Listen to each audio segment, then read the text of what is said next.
supposedly. All right. We are live. And today we have Corey Haines, the famous Corey Haines. The famous, if you're in the right circles, famous Corey Haines. Right. Yeah, I wouldn't say famous. Maybe micro niche famous. There you go. He's not quite Rand known. Fishkin, but Right. No Rand Fishkin, no Keaton Shaw. Yeah, but but, he's more famous than any of my friends. Exactly. Yeah, and he's got the smooth jazz radio voice, which is nice. So, anyhow, so we're gonna get started now, and I'll try to get the intro done in one take, like I did last time. So here goes nothing. All right, in 3, 2, 1. Hey everyone, and welcome to season 2, episode. Oh, are we 19 today? I knew I was gonna screw up. Are we 19? Are we episode 19 today? The paper. Yeah, we are episode 19. I told everyone it's episode 20 at some point. Oh, whatever. Okay. Well, all right. So not getting it done. I'm not getting it done in one take. All right. Here we go. All right. 3, 2, 1. Hey everyone, and welcome to season 2, episode 19 of the Digital Marketing Dive podcast. I'm Seth with Goldstein Media, and with me, as always, is the amazing, talented, kick-ass Shannon of Diam Business Consulting. I love when you throw kick-ass in there. It makes the entire night every single time. Well, I love it. And speaking of kick-ass, we have a kick-ass guest tonight as well, Corey Haines of Swipe Files fame, of a bunch of other fames as well. He's a man about the internet town, and he's a seasoned marketer and brand builder. He's going to talk to us about building his community, and bringing his business, e-learning courses to educate people, and all about his love of the no-code revolution online. Can I just say, I've been really excited about this because building brand, building community is so freaking important. And it's one of those things for small business owners, they literally have no idea how to do. No idea whatsoever. Oh, they're in the headlights. Yeah, that's exactly right. Corey, you're a rock star. We're super excited to have you. Thanks for having me. Yeah, really excited to help out and share everything I can. I'm an open book. There you go. So tell us a little about who is Corey Haines and why should I'll give you like the 3-minute kind of rundown. Mainly my experience has been in B2B SaaS marketing. So out of college, I started working at startups. Most recently was the head of growth at Barometrics, which is like a SaaS analytics tool for other SaaS companies. And very meta. Very, very meta. But I've been interested in marketing for a long time. I actually majored in marketing, although I didn't take a lot away from that experience. I've done a lot of consulting. I have a job board for marketers, created a couple of courses for marketing. Swipe Files now is basically like a slew of courses, content, and mainly a community around marketing. A really good community. So marketing is my thing. I love marketing. I love the psychology of marketing, frameworks, mental models. I also love community. And, I think that one of my podcasts is called Everything's Marketing. So that's kind of core to my thesis, that a lot of things actually are marketing, bringing your work to the world, influencing people, sharing your ideas. Absolutely. And so, that's sort of me in a nutshell. Yeah. And so before becoming an entrepreneur, you're at Barometrics. But what was it like? I mean, I like asking this because I've been an entrepreneur for 13 years now. So, and I had a quick stint in corporate America in the middle of that. So I can't say a straight 13 years, but close enough. And what was it like leaving a 9 to 5-ish job and entering the world of small business ownership and entrepreneurship? What was that like for you? I mean, it was really scary at first. Before I sort of made the leap, as it were, I was really, really scared. I mean, I wasn't scared that I would. I knew I would eventually figure it out, right? But I wanted to make my transition as smooth as possible and sort of hit the ground running and make sure I had my I's dotted and my T's crossed, or however the saying goes. And so I remember, a few months before, I was sort of like starting to work on some other projects. I was ramping up Swipe Files. I was, dipping my toe into consulting a little bit. And I remember thinking like, just the timing never really feels right. And someone told me it's like having a kid, like it's just never going to be like the perfect time. No. Or it's same like as buying a house, never going to be the perfect time. So I was like, yeah, you know what? You're right. And so September 2020, last year, made the leap, went out full time. immediately. So, I've been active on Twitter, and I have a personal site and a newsletter, and already been working on SWAT files. And so I announced that I was, leaving and going to go work on my own stuff full time. And I was just like overwhelmed with the response. And actually, kind of all my fears were quenched because I had way too many, consulting leads and a lot of people now interested in what I was working in, and just like all this momentum kind of going in my way. I was like, man, I could have done it earlier. I think the timing was really great for me personally, and so I don't have any regrets about that. But scary as ever, still very hard. I think actually one of the hardest parts is when you're working on something on the side and then it becomes your main thing. It's hard to like get in that mental space of, oh, this is my main thing now. Like this is my job, quote unquote. Yeah. It's easy to stay as like, oh, that's just my side project, and I have multiple side projects. And that's actually more about it, what I've been thinking about recently is like, just need to double down, need to really treat this as something a little bit more sustainable and real. And now I have some of the numbers behind it that make me, feel like obligated to really support it and really treat things more seriously. But in the beginning, it's definitely weird. Like, oh, I can just like, I set my own like to-dos, and like I choose what to work on and how long to work. And especially those first 3 months, like you can ask my wife, September through December, I don't think I've ever worked more in my entire life. It was just like, my God. go. You love it, though. You love it. And I love it, but it's stressful not still. like, yeah, it's stressful. Yeah. Well, it's interesting you say that, because we were actually just having a conversation around that whole thing.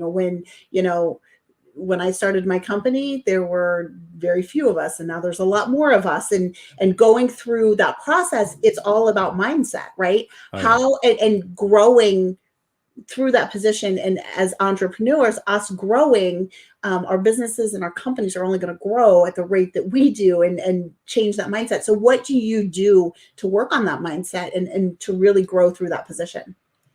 Yeah, my friend Derek Reimer, who I work with him consulting for SavvyCal, which is like my main consulting gig. He has this tweet on his profile. I think it gives something like, building a product or like product work is, it's disappointing your users and customers at an acceptable rate.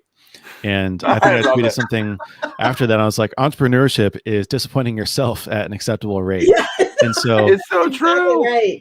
Yeah. I mean, the to-do list is always endless. I never finish the day feeling like I got everything I wanted to done, the week, the month, the year. And so really, I think it's getting comfortable with kind of this, not being like on a treadmill, but it's just the work's never going to be done. Right. And so you have to just, I can never relax, get comfortable with being uncomfortable a little bit. But also, it's really like an exercise of mental health and like vision and Speaking clarity. of mental health, how was your vacation? Was that your first vacation? You just went down south, and knowing you, was it your first vacation since becoming an entrepreneur? I think it was my second. Actually, ironically, like we had already had this trip planned since like January of 2020. But like 2 weeks after I left Barometrics, we went on a vacation to Colorado for a few days. That felt really, really weird. I still like worked there, but this was my first vacation where I really unplugged and I didn't go on Twitter or email. Or I was proud of you. I was proud of you. I was like, and I was watching him. I almost had a bet with Amanda on and saying, do you think he's going to unplug? He might have a few Instagram posts. I still checked into the community, but I mostly left. You were very quiet. I was very proud of you, because a lot of us can't do it. Like I'm going to South Carolina this summer. I told my wife, partially for my sanity, because it's gonna be my whole wife's family. I love them, but I'm gonna be working most of the time. Yeah. But the thing is that it's a toss up, So, but having a job is like having a kid too. So yeah. Right. The work never stops. I'm planning this December to take the month off completely. Just because I've been doing a lot of reading, and actually there's some interesting studies around like getting to a mental state of like vacationing. Yeah. And actually most people don't like feel relaxed and kind of unplug mentally from their work, especially if they're like a knowledge worker and sort of do, work online until 7 days. And so most people take a week off, and then like right when they're the most relaxed, then they jump on a plane and go back home and get on their computer the next day. Right. Mm-hmm. And so even 2 weeks, can feel like you're just kind of getting the groove of things. And so December is my goal, to take the month off, not to just, not to not do anything, but to do more creative things, to work on stuff, to not check email that much, to not really do work as we're do different things basically. But also vacation. Well, and I would love to do that. It is such a huge thing and dichotomy when it comes to entrepreneurship, right? It's supposed to bring us all this freedom and this independence, and that's the reason we do it, right? We've got that time and independence, but so many entrepreneurs end up getting sucked into that vortex, and it just overwhelms their entire life. And then burnout comes, and from that constant amount of stress that we don't step away from. And so I love that you are being proactive in this entrepreneurial journey and saying, you know what, this is what I need, this is what we're headed for, and this is what we're doing. Well done, sir. Yeah. Thank you. Yeah, well done. It was on the podcast. So I do another podcast called Default Alive with my friend Chris, and it's basically like documenting our journey to getting to Default Alive, which is an old thing by Paul Graham. He's like, startups either default alive or default dead, and it's basically becoming like profitable and sustainable as a business. Love it. And so he got there in December. He just had a baby in January, and he took 2 months. So he went from default alive to back into the rigmarole, something completely right, a little bit. I'm still in the thick of getting to default alive. I have this 1,000 True Fans public experiment where you can go to swipefiles.com/open, and you can see like, okay, this year my goal is to get to 1,000 paid members for Swipe Files. But in December of last year, we were talking about it, and like I said, I was working a lot during that 3-month kind of stint. And I was like, you know what? This is not like the way that I want things to work. Like I was like, you know what? Next December, I'm going to take the month off. And like, now I'm going to work towards that goal for the rest of the year to get here. And even though if I don't make like the goal because of it, that's okay, right? Most goals are arbitrary, but at least I have both of those things to work towards. Well, I mean, in reality, if we're not taking care of our mental health, if we're not taking care of our physical health, if we're not setting ourselves up to take care of ourselves like you are, right? That's when we fail at the business. We fail because we end up getting burnout. We fail our teams. We fail all of that. And so that it is so hard to get that across a small business owner. Sometimes you can only push yourself to us mentally, physically, emotionally to a certain point. And then your body takes over, right? We have limited resources when it comes to that stuff. And if we're not taking care of ourselves first, and I'm the first to admit that I am not great at it at times. No one is. I'm working on it, right? I'm working on it. But to your credit, Shannon, to your credit, we've known each other for what, 6 months now? I've seen you go from like having a hold of it to having no control over it to back to now where you're getting hang of it, and you're saying like, I need the X, Y, and Z to get through the day, to get through the week. You're realizing that I'm giving all my clients executive assistants. I need one, crying out loud, and like that you are your own client in a way, and that's what I love about you. That's what I love about Corey. That you guys are realizing that you need this. And honestly, I mean, as far as me goes, personally, I realized I need a health coach. I need a business coach. I need a mindset coach, right? Because those are the areas that I've got to be brought back to, because this passion will keep going as far as the business until I hit a brick wall, and then the way it goes. Yeah. So Corey, we talk about this. I already mentioned the word swipe file a bunch of times. What in God's green earth is a swipe file? I didn't really know what a swipe file was until Alex Hillman showed his post, which is like, if you type swipe file in, his Life Hacker article from like 2012 comes up about what a swipe file is. And through him and through Matt Medeiros, who will be on the show a little later down, I discovered you through that.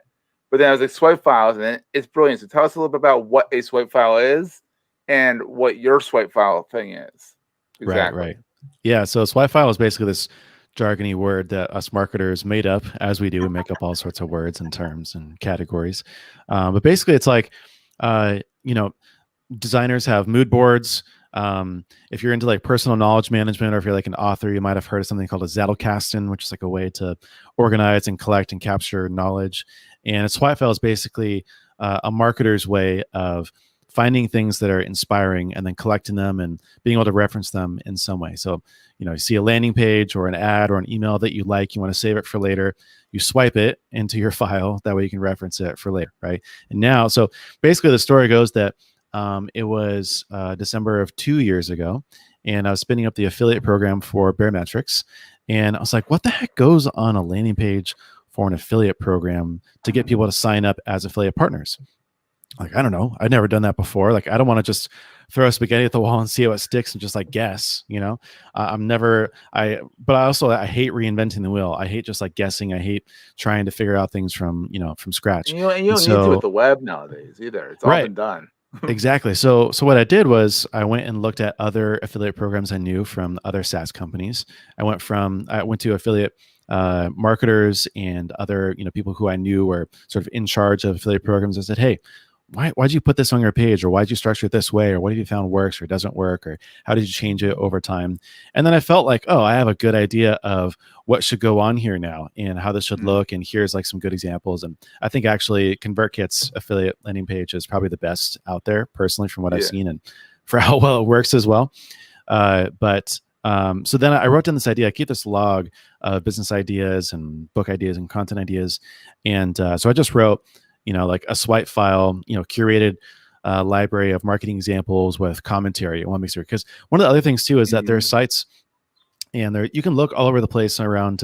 Even I have, a swipe file. I don't really, it's all in my head. Right. And so if I'm looking at someone else's swipe file, I don't know why they like grabbed that thing or what's good about it. I want to know, hey, what makes this affiliate landing page by ConvertKit great? Why did we have these sections here? And so the original idea for swipe files is basically these teardowns on landing pages, emails, ads, so that not only can you swipe the actual example, but also why it works. You know what to take away from it, even the flaws or the little things that you might want to tweak for yourself.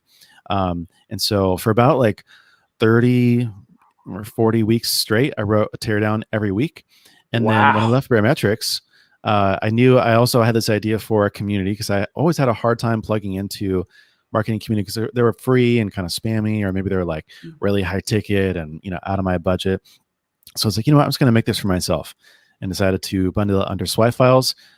Really put a lot of focus there on the community, and now the community is like the main thing. The teardowns have kind of I know. I've actually noticed that. I don't know the last time I looked at the teardowns, to be honest. Yeah, I want to boot them up again. I'm in the community every single day, talking, harassing Corey about something or whatever. but I look at your teardowns in the community, but I keep forgetting that there's a whole plethora of awesome stuff over at swipefiles.com, not community.swipefiles.com. It's all being pieced together slowly. It's all a work in progress. That's part of the reason why I'm looking to delegate and sort of outsource a little bit more, because I can only write so many teardowns. I wrote like 50 in a matter of 30 weeks, and I was just like, this is brutal. This is really, really hard. I'm impressed you stuck with it. A lot of people will be like, will not. And I wouldn't have gotten to where I was with the community without it, because the way I started the community was basically I said, hey, is anyone interested in this? Like, are you a part of the community? Or are you not? Why or why not? Let me have a conversation with you. And so I just asked both my Twitter following, which I also grew off the back of writing the teardowns, and the email list, which I grew off the back of the teardowns. And that's how the community jump started. But then, really took a life of its own, and I wanted to pour a lot more into it. Still want to and need to. It's, feels like it's still early innings for what we're doing. But anyways, the teardowns now are something I want to get back to. That's the original concept behind it. So let me ask, you go. Yeah, I think you're going where I'm going. So I'm gonna let you go. I was going to say, okay, so entrepreneurs who are in this journey and they need to really dive into marketing and what that looks like, and they may not necessarily have that marketing experience or mind or skill set or whatever. What does Swipe Files do for them in a very broken down, piece by piece? Here's what this will do for you in your marketing journey. Yeah. So I'll tell you a little bit about, I think, what's like today, and also what kind of the vision is a little bit too. Absolutely. But part of it is definitely learning through example. And I think there's, you can Google around, you can find lots of blog posts and like step by step, here's how to, but you won't really learn except for by doing it yourself or through sort of reverse engineering how something works. And so for a lot of the teardowns, for example, that's a lot of, teaching through example, basically, of like, okay, let's take this landing page and then let's break it down and see why this thing is good. Okay, here's the headline, here's the navigation, here's the call to action. Oh, look at the social proof. Let's look at how they, formatted or use, quotes in this place, or look how they, address people's objections, or look at kind of the feature and the benefits of how they compare themselves against competitors, right? And so that way it really starts to make sense through example instead of just in theory through a lot of books and podcasts and other things that you might hear about. Right. The community itself, though, is again a really core part of it, because again, once you start doing it, you don't want to just do it alone, because you're going to make mistakes. You want to get feedback. You want to ask. You want to set yourself up for success. And so I think having a group of people who you can fall back on and who can ask questions, and just like a support group, right, to help you, is one of those first parts as well. Which is why actually one of the things we do is a Think Tank Thursday. It's not every week, but basically we highlight and sort of feature a business, and then we crowdsource marketing ideas and advice and critiques for them. Right. And so that way, again, we're kind of like jumpstarting and trying to provide for each other. Yeah. The vision, the future is to really build out a lot more of the content as well. So I have 2 courses, but they're pretty niche. Like one is mental models for marketing, which is probably more advanced. Like I wouldn't expect people to start there. Sure. The other one I did. Yeah, I got through it. But you're a marketer. I mean, you've been in the game. Yeah, but I'm not. But a lot of people don't know this. I'm a journalist by training. I'm not a traditional marketer. Right. So a few of them, I was like, wow, I did not know that. I'm not surprised I don't know that, but I did not know that. So thank you. I'm glad. Yeah, it's not like the most advanced thing in the world, but it's also maybe not like I don't send my friends there. The other one is refactoring growth, which is very niche around B2B SaaS marketing. That basically was encapsulating everything I learned through my experience at Barometrics and getting to talk to basically thousands of founders and operators and getting the inside look at their business. But now I want to create a lot more content through the newsletter, create more courses, ebooks, and really just kind of flesh out so that there's something for everyone. I love it. So you talked about your podcasts. You have a couple of them, correct? Yeah, 2. Okay. So I'll talk about those. Yeah, so one of them is Default Alive. And as I mentioned before, I do with my friend Chris. He's the founder of JetBoost. Funny story there actually is he's also here in San Diego. And we met through a meetup group that I started called the Indie Hackers of San Diego, which is basically indiehackers.com, kind of people in tech who want to do like independent online businesses. Sure. And so we started a little Slack group. And then I started this no-code job board called Hey Marketers. And then he was like, hey, why can't you search or filter? I was like, Webflow doesn't allow you to do it. And so he was like, oh, put this little script on your site and see if it works. And it magically did. And then I went out and I wrote a bunch of articles about how I built Hey Marketers. And then I had this constant stream of people asking me like, hey, like love the article. And, I cloned your template, but I can't figure out how to get the search and filtering right. I was like, oh, you're going to have to ask my friend Chris. And that ended up becoming JetBoost, which is now like a full-blown business. And there's 2 employees now and everything. Yeah, I love that. I love his story because a lot of people know WordPress and they know how WordPress has the whole ecosystem around it. But it's nice to see I'd still say Webflow is a little bit no code. You have to know a little CSS to really make it sing. But I like to see that there's things built around that as well. There's a whole nother ecosystem in a newer technology. Oh yeah, it's great. So that's Default Alive, and then Everything is Marketing is fairly newer. That one's just launched in February.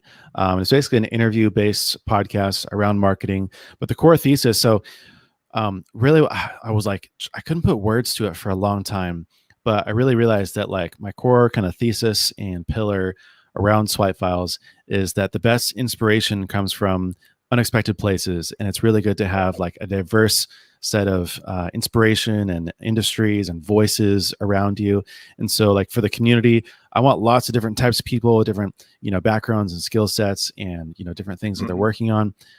For the teardowns, to try to be very diverse around what I source for, and you can if you want to be really like cutting edge, you have to get outside of your own echo chamber, right? Right. Same thing for the podcast. And so instead of it being like the B2B SaaS marketing podcast or the e-commerce, email marketing podcast, everything is marketing.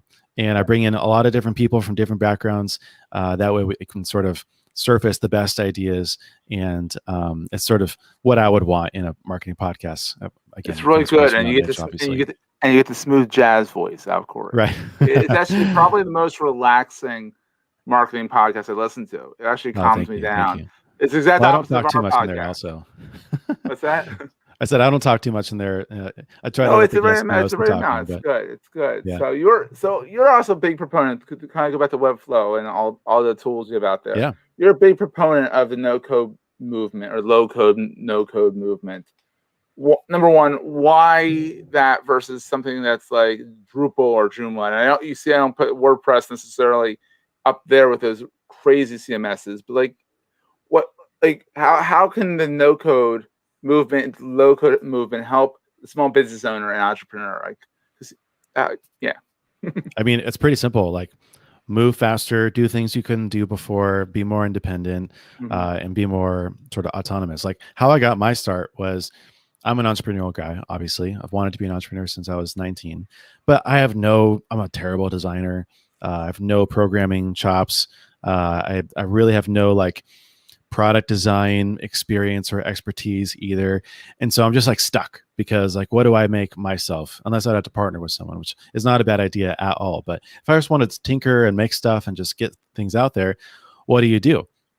Well, no code is basically a way for people like me to still be able to ship stuff and create things without the trouble of learning to be a designer or a programmer or having to partner with someone else. And again, that's not a bad thing, but it's just, there's trade-offs there.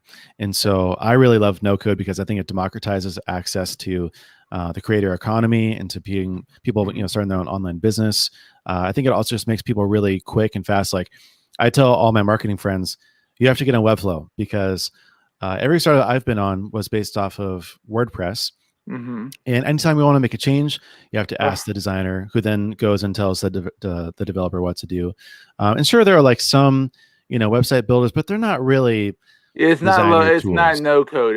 It's really a low code tool. Right. And you usually end up breaking something, or it doesn't look exactly how you always want it. Break something unless you know what you're doing, and even then you break something. Right. Yeah. You fix something and then you break something else. And so I tell people to use Webflow because it gives marketing teams especially a lot more autonomy. You can then go and do it yourself, or you can tell the designer doesn't have to go to the developer, and you can make changes really quickly. Like, I remember at Barometrics, it's not a knock on them at all, but spinning up a new page for like that affiliate program, for example, took like a month because it was like, oh, well, it's in the backlog of, behind all these feature requests and bug reports. And of course it's going to take a while. Right. And then even then it was like, it takes a couple days just to like code up the page from scratch. Right. And so if we were on Webflow, we could have outsourced that very easily, could have done it myself, could have used some sort of UI kit. And it just allows you to work a lot faster and ship things, and speed is everything. And so never compromise that. Absolutely. And that's entrepreneurs who master being able to stay in that speed and in their passion and their energy. Those are the ones who are really able to make very quick and sustainable gains. Yeah. Yeah. The other side of that coin too is automation, which basically saves you time and work. I'm a huge proponent of Zapier and Integromat and like all of those kind of like automation data connector kind of tools, because it allows you to, it just takes work out of the equation. It saves you time. Like, I have a whole bunch of an ever-growing list of Zaps that probably save me. I think actually they send you an email to go look and see, but they kind of like try to quantify, like, here's how much time you saved this week.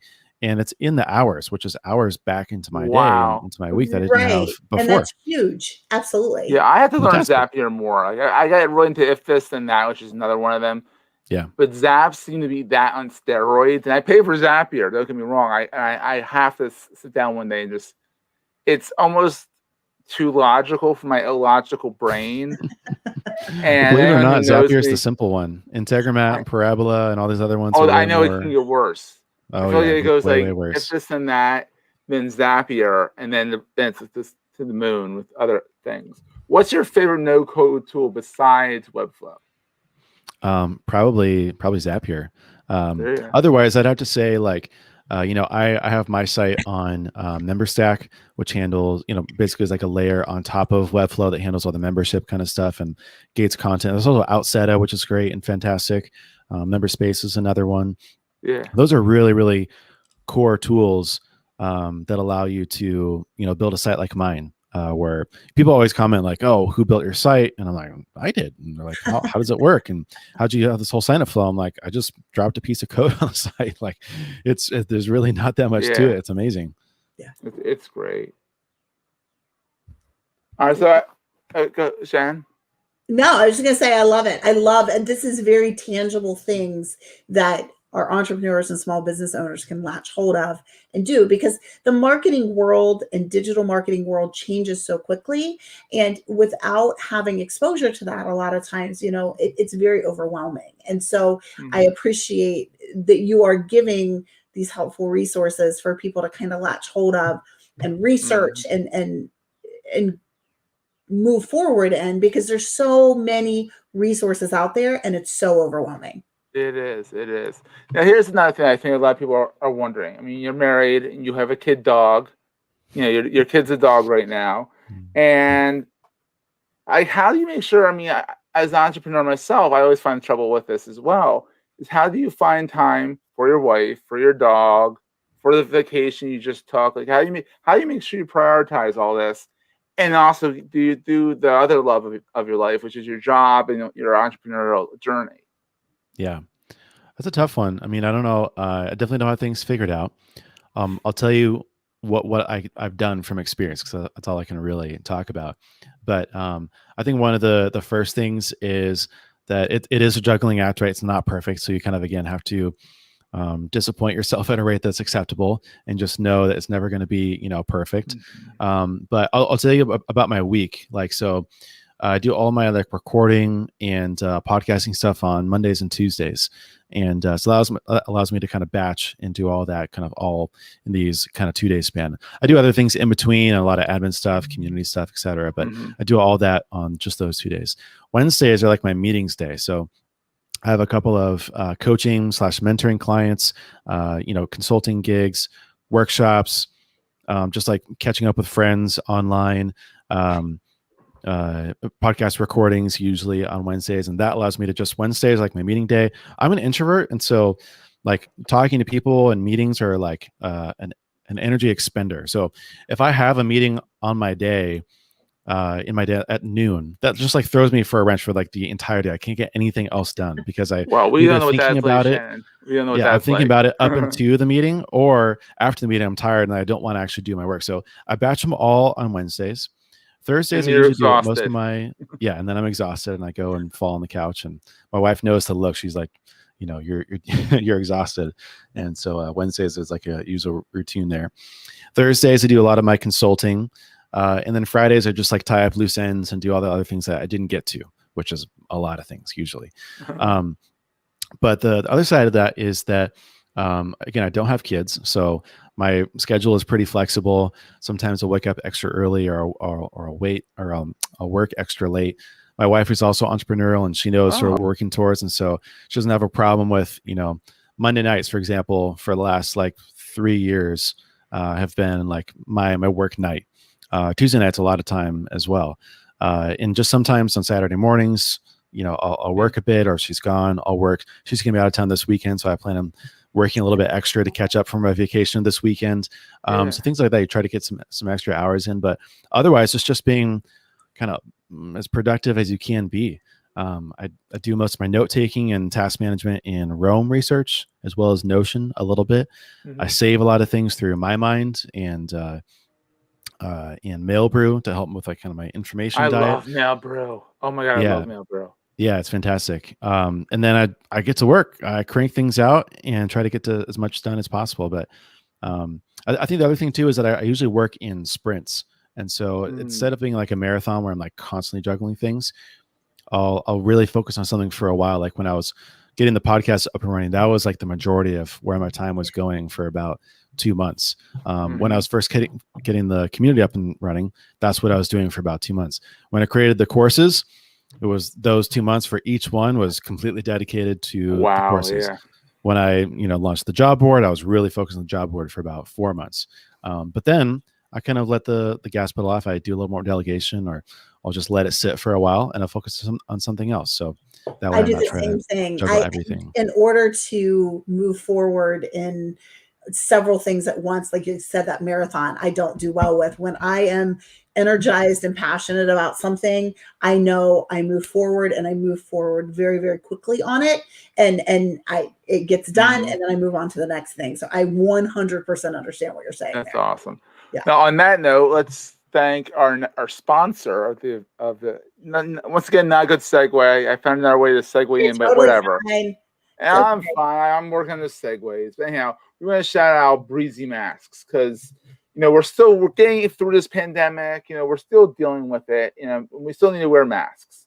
And I can say right now, I can't believe every time we go to a playground how many kids are not wearing masks right now. Whole nother subject. We'll leave that alone. They should all go to Breezy Masks, and the link is in the show notes, because you need to wear a mask. Doesn't mean you have to be uncomfortable. That's where they come in. They have silver nano protection. They are breathable, lightweight, and most of the time fog-free. They probably won't be this weekend with you, or this week with you, Shannon, with the 3 inches of 1 snow. to 3 inches of snow we're supposed to get tonight? In April. Like, go figure, Ohio is the way it is. And no one has perfect weather like Corey does. But, in San Diego there. But, they have 2 versions. The Exchange, which is 5 layers of protection with the silver nano technology. And they have the Sport, which is more breathable with 2 layers of protection. So check them out. The link's in the show notes. And back to the show. And actually, speaking of COVID, how have you been doing this past year, Corey? Because we're just getting out of it. And how is that? Because we all kind of dealt with it differently. We all kind of how's it been? Yeah, I mean, Swifel is just my COVID baby, so I have COVID to thank for that, because I had a lot of extra time, to move towards that. It was, that was, my stretch of time where it was 30 something weeks straight. I was writing a teardown, and I had a lot of extra time, late nights and weekends to work on something else, right? Because I was still at Barometrics, and I was doing that on the side. I mean, honestly, I don't think COVID has been too terrible for us, to be honest. That's good to hear. My wife and I both lost a bunch of weight and got back into fitness, and we were sort of eating really healthy because we couldn't eat out all the time. Started Swipe Files. My wife started a handmade jewelry business. Oh, wow. We got closer and still had managed to see our family a whole bunch, and so I would say, though, around November, December, January, I was just man, this is really, really rough. I need things to go back to normal. I need to get outside. I love playing basketball. I love being outdoors. I love just going out and doing stuff. I'm an action guy. I just want to go out, and I want to hang out with friends, do poker nights. And I was just dying for that kind of stuff. So now I would say in the last month or 2, we've really been able to do that. Started playing basketball again Friday nights with my friends, doing poker nights. We got a poker night this Saturday. And so now I'm doing better. But I would say in the beginning, the first half, it was kind of easy breezy. Second half started to feel a bit rougher. But overall, we've been really, really fortunate. Yeah, I noticed that too. I noticed in the very beginning, it was kind of an adventure, an ill-fitted, terrible, horrendous, scary adventure. It was a challenge. It was a challenge, but I wasn't sick of my kid yet, I guess is what I gotta say. Yet. And I'm not really being a wise ass with that. I'm saying literally, with all of us, 3 of us being in the house at the same time. You have 3 in your house. One's a canine, so you can tell him to kind of just go sit down somewhere. Oh, he loved it. I'm sure I'm sure if you had to go back to a job now, he'd suffer because he's so used to having his family at home. I mean, it's interesting. I always asking the question, and eventually that question is going to get old. But now that we're just sort of getting out of it, I like to hear how all these entrepreneurs are kind of dealing with it, because it's so different. So absolutely. Yeah, so Corey, this has been great. As I flip these screens a lot around here and get everyone dizzy. I know it flips, and all of a sudden my face is right there. Your face is on there. I was oh no. So anyhow, this was so much fun, Corey. Thank you so much. We have all your links in the show notes. We want to thank Breezy Masks. We want to thank Alex Hillman, is actually our title sponsor of his Tiny MBA. We want to thank him. We want to thank our hosts, Flywheel and Castos. We want to thank Shannon for being kick-ass. Twice tonight. Twice tonight, exactly. If you're enjoying the show and you want to see 2 other good shows, check out Default Alive and Everything is Marketing, because you'd be surprised. Everything tends to be marketing. Even if you don't know it, it is. But also leave us a review for Digital Marketing Dive in the podcast directory of your choice. Podchaser is a great place. It's not in the Apple ecosystem where you're stuck. I prefer Podchaser, but I'm not going to be, beggars can't be choosers. Review us wherever you want to review us. Let us know. We'd love to hear from you. Hello at Digital Marketing Dive. We also have a community where there's a lot of lurkers, not a lot of talking yet, but it'll get there. Community.dmd.fm. So feel free to join in there, and we'll see you on the flip side. Thanks for having me. Have a great night. Thank you, Corey.